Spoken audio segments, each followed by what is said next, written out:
করুক না কেন, কেউ কেউ দূরে থাকতে পারে, কিন্তু ধানের শীষের বাইরে নৌকা নাই।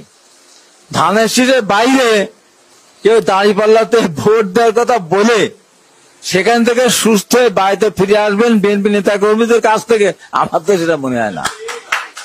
এত বছর অত্যাচারিত হচ্ছে, হাত নাই, চোখ নাই, পা নাই, বাড়ি নাই, ঘর নাই, জমি নাই, পুকুর নাই, সব মাছ ধরে নিয়ে গেছে।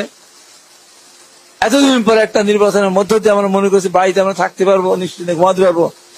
সেখানে আপনার খেয়াল খুশি মতো দলের বাইরে সিদ্ধান্ত নিয়ে আমাকে ধানের শীষের বাইরে ভোট দিতে বলবেন। যে বলবে তা আমার মনে হয় যে বাসায় আসতেই তার কষ্ট হবে। এটা খুবই বাস্তব। এবার বিএনপি কর্মী এটা মানবে না, কোনোভাবেই মানবে না।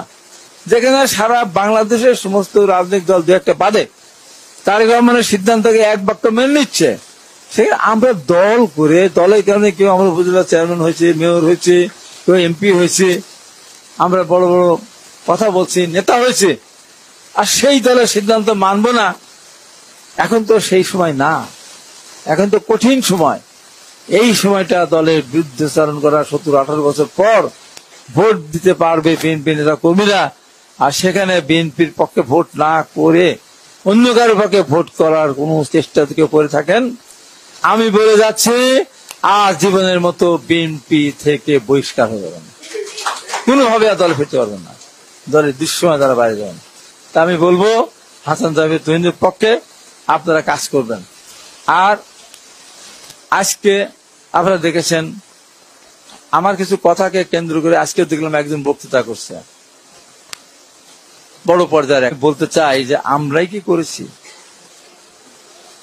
বিএনপি 1991 সালে জামাতকে 2টা মহিলা সংরক্ষিত আসন দিয়েছিল। যেখানে জামাত দুর্বল শক্তিশালী ছিল সেখানে বিএনপি কিছু সমর্থন করেছে, বিএনপি যেখানে শক্তিশালী ছিল জামাত সেখানে কিছুটা ছাড় দেওয়ার মধ্য দিয়ে বিএনপি 140টা কি 600 আসন পেয়েছিল, জামাতও পেয়েছিল 17-18টা। তারপরে সরকার গঠন করলো, 2টা সংরক্ষিত আসন জামাতকে দেওয়া হলো।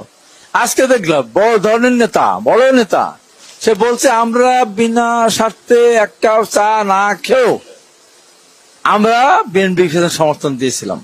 উনি বেমালুম ভুলে গেছেন যে 2টা মহিলা আসন তারা নিয়েছিল, সংযুক্ত আসন।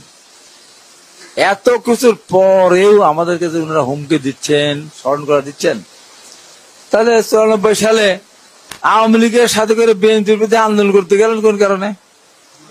ওই সংসদ থেকে পদত্যাগ করলেন কোন কারণে?